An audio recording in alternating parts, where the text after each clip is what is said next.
continue to work towards a safer South Africa where all citizens are safe and feel safe.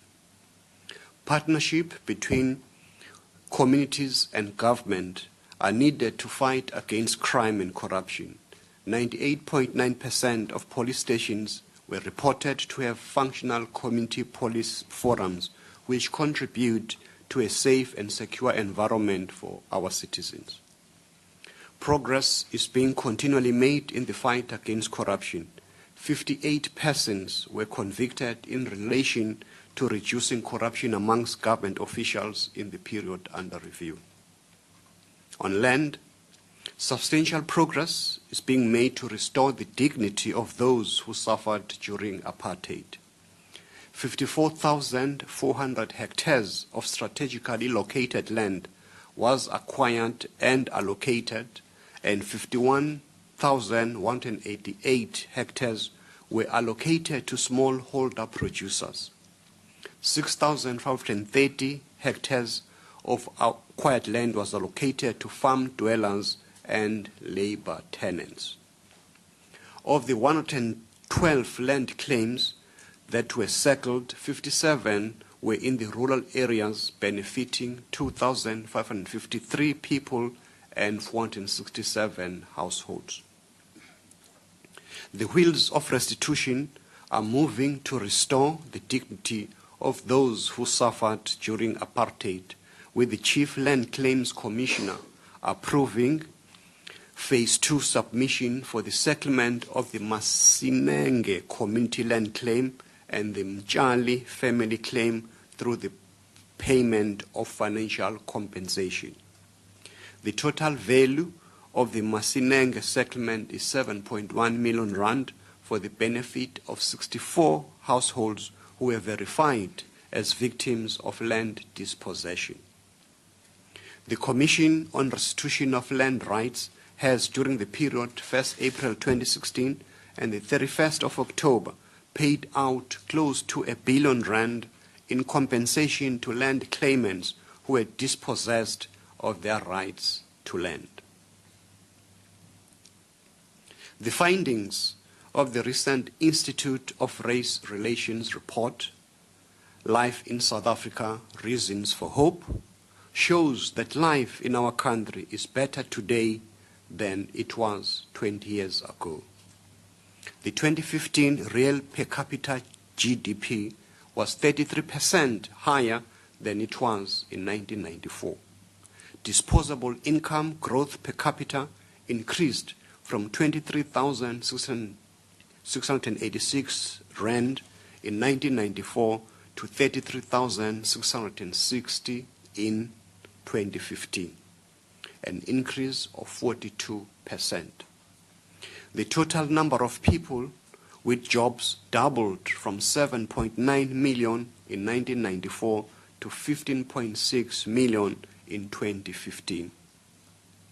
Access to formal housing increased by 131.3% from 1996 to 2016.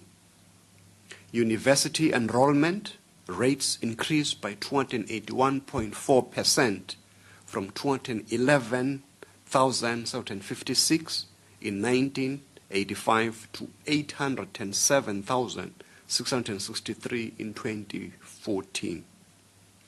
The number of new HIV infections dropped from 646,806 in 1999 to 321,497 in 2015.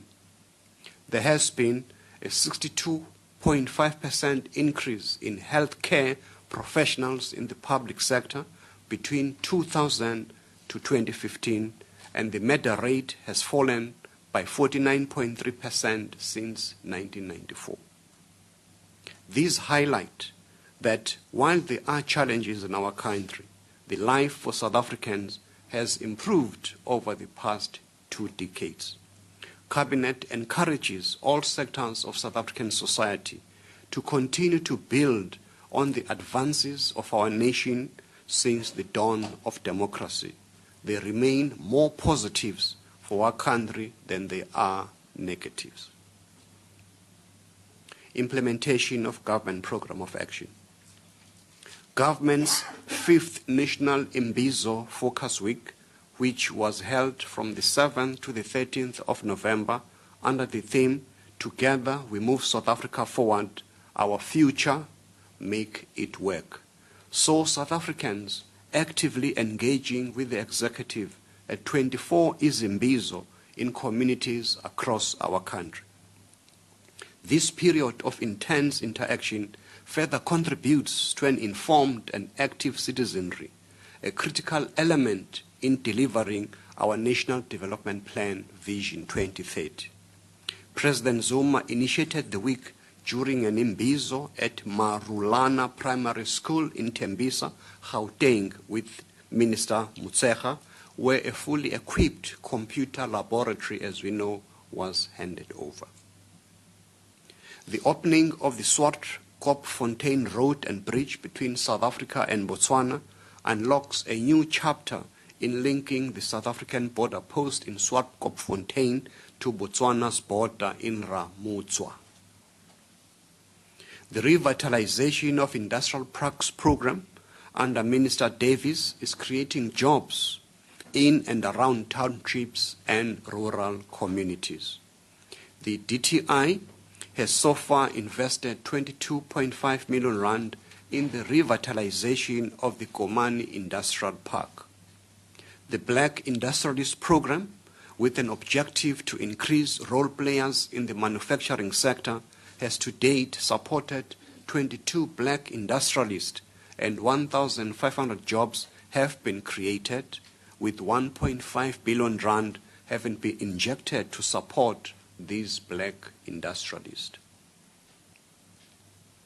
The Global Entrepreneurial Week was launched in Johannesburg last Friday by Deputy President Ramaphosa, supported by Minister Zulu.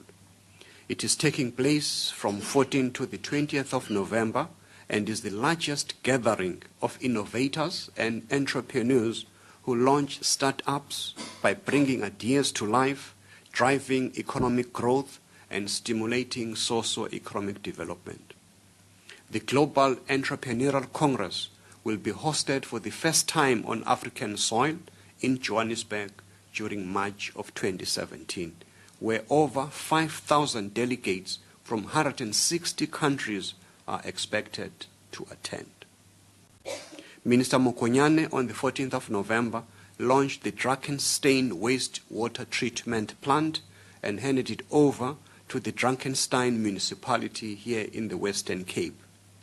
The provision of basic water service to communities contributes to the improvement of the quality of water in the Berg River and alleviates the negative impact of poor quality irrigation water.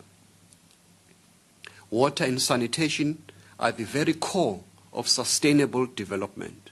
The Department of Water and Sanitation is embarking on a sanitation campaign which will culminate in World Toilet Day on the 19th of November, which is used to create awareness, to educate and apply efforts to ensure that everyone has access to decent sanitation services.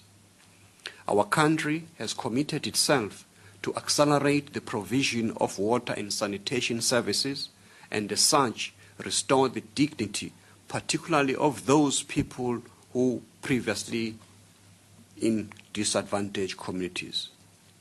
The bucket eradication program is also aimed at addressing the legacy of the bucket toilets as a form of sanitation system in 4 provinces in Eastern Cape, Free State, Northwest, and the Northern Cape. A total of 25,091 buckets have been eradicated to date, and a total of 27,147 buckets remain to be completed. The graduation of young people from the 4-year National Rural Youth Corps program on the 17th of November will complement our government's job creation programs and initiatives.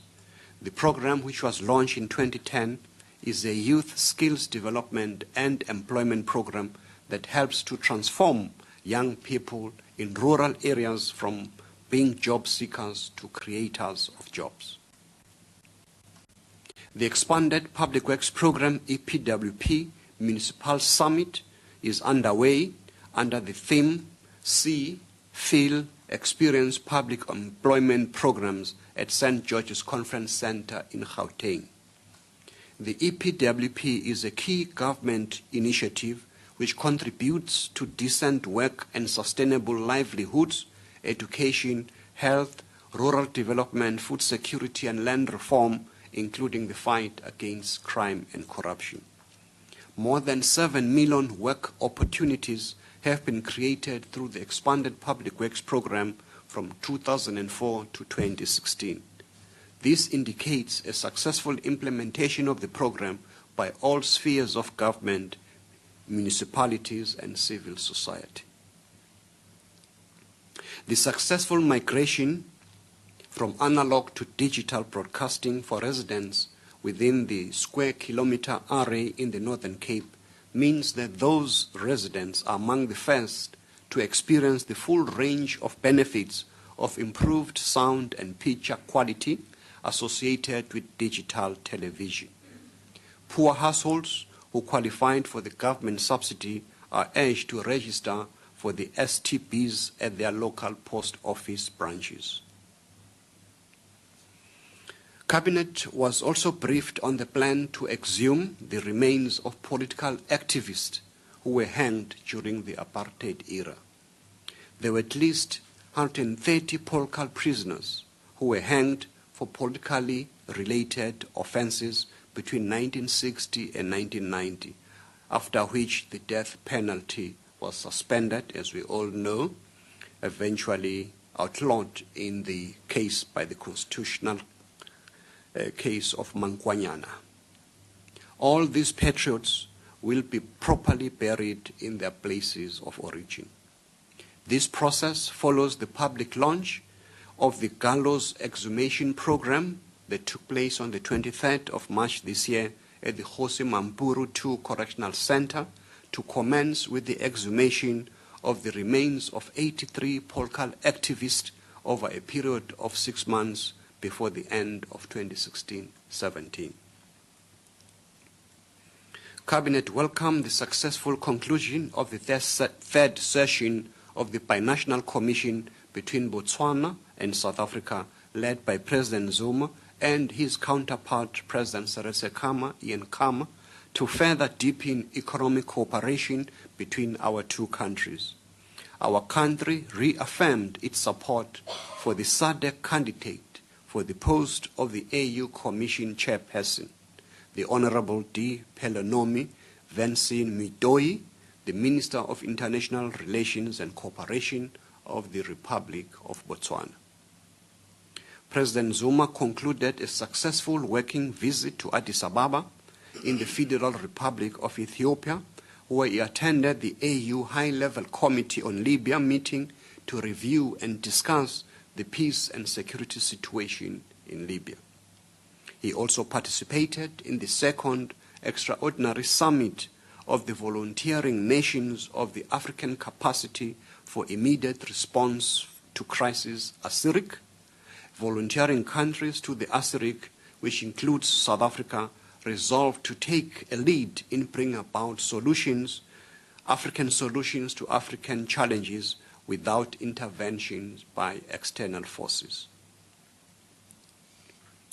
Upcoming events: the 16 days of activism for no violence against women and children will take place annually from the 25th of November, which is the International Day for the Elimination of Violence Against Women, to the 10th of December, which is International Human Rights Day.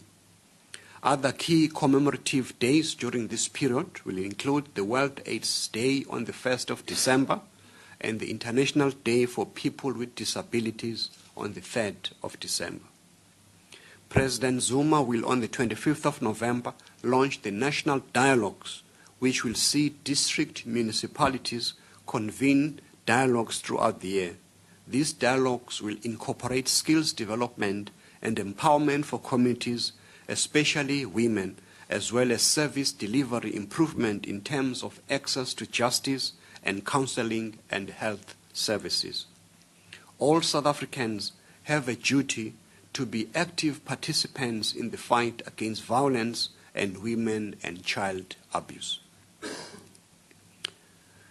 Minister of DIRCO, Maite Nkwana Mashamane, and the Minister of Natural Resources and Environment of the Russian Federation, Sergei Donskoy, will co-chair the fourth session of the Joint Intergovernmental Committee on Trade and Economic Cooperation, ITEC, between South Africa and Russia this Friday, 18th of November, which is tomorrow. This session is expected to agree on specific plans of action to expedite the implementation of existing commitments within all the sectors of ITEC, including trade, investment and banking, mineral resources, energy, agriculture, forestry, fisheries, transport, science, technology, space, water resources, education and justice. Deputy President Cyril Ramaphosa will lead a delegation of ministers and non-governmental stakeholders on the 19th of November to the Youth Career Development Expo at the Nkowankowa Stadium in the Greater Tzaneen local municipality in Limpopo. This expo will provide career guidance and information on further education and training opportunities to learners who are in grades 10 and 12, to unemployed youth, and to youth who have dropped out from high school. This Youth Career Development Expo is part of government's work to advance young people, particularly their participation in the economy, so that they can be able to take their rightful place in South African society. Following the local government elections, public participation in the governance of community remains critical to influence municipal planning in a manner which best addresses the needs of our citizens.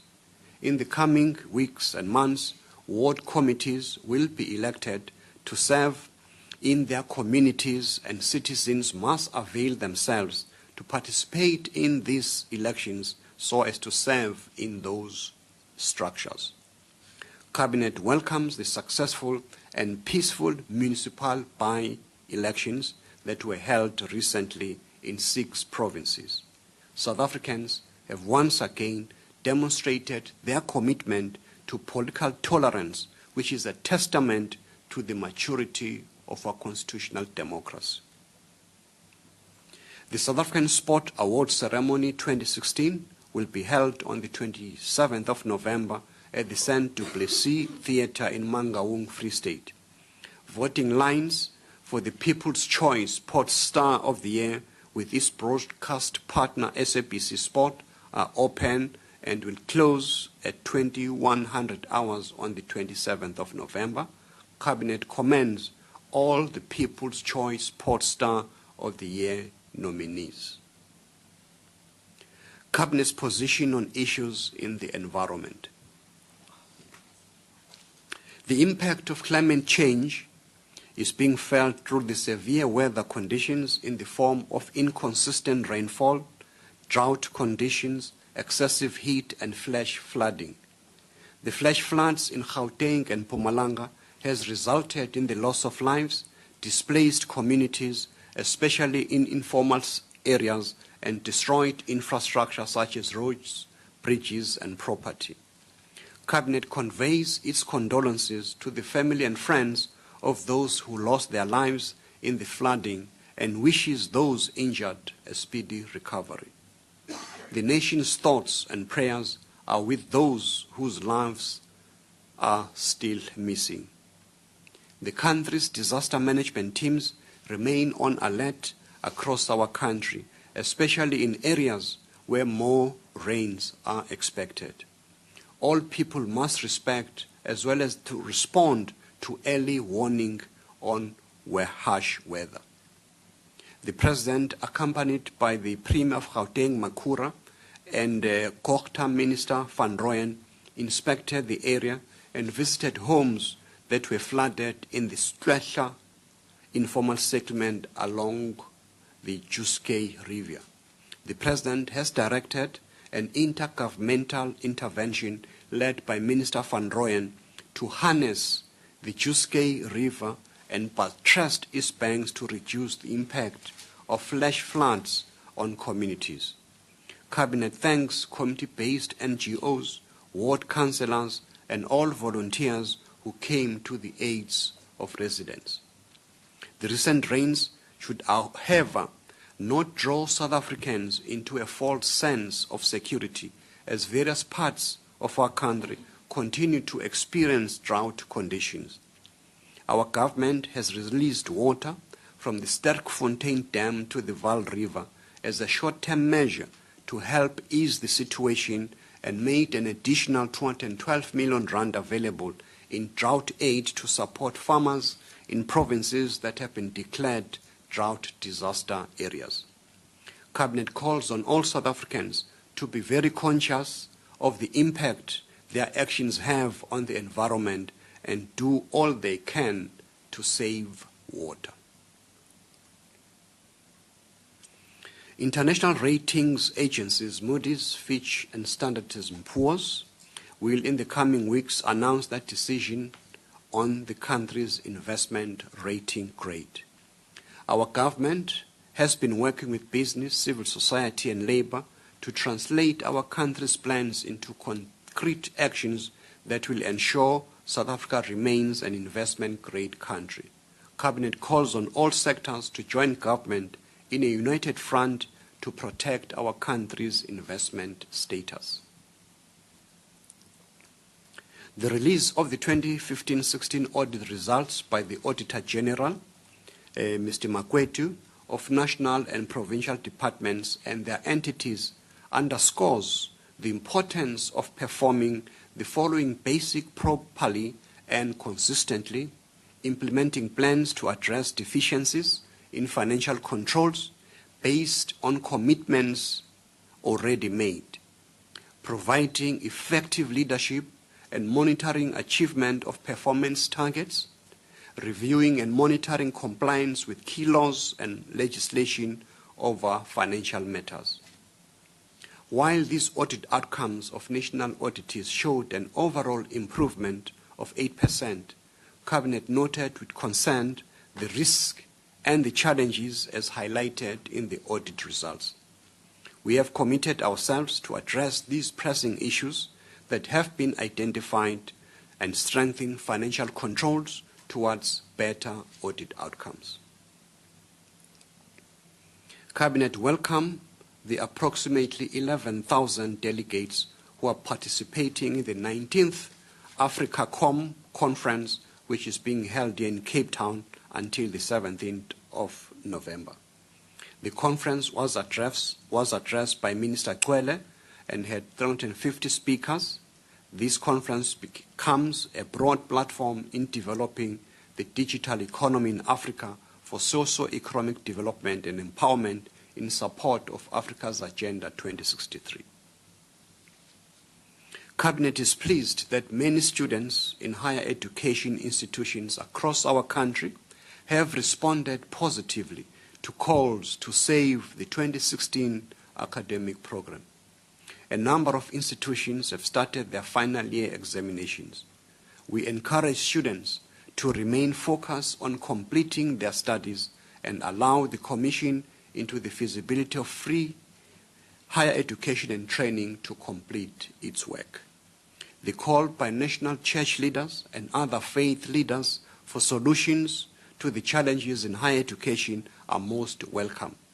Their support in mediation, prayer, and peace efforts, along with the call for the 2016 academic year to be successfully concluded, are most welcome. Cabinet welcomed the Constitutional Court decision on the Electronic National Traffic Information System, INETIS, which will now be administered by government. It also noted the Constitutional Court ruling that the application by Terry Crawford Brown to have the Arms Deal Commission set aside was not in the interest of justice. The Seriti Commission of Inquiry that probed the 1999 multi-billion rand deal found that there was no evidence that any of the contracts were tainted by evidence of corruption, fraud, or irregularities. This report, as we know, was released by the President in April of this year. Cabinet is concerned at the incitement of racial tensions and violence by public figures, which distracts from our hard-won freedom.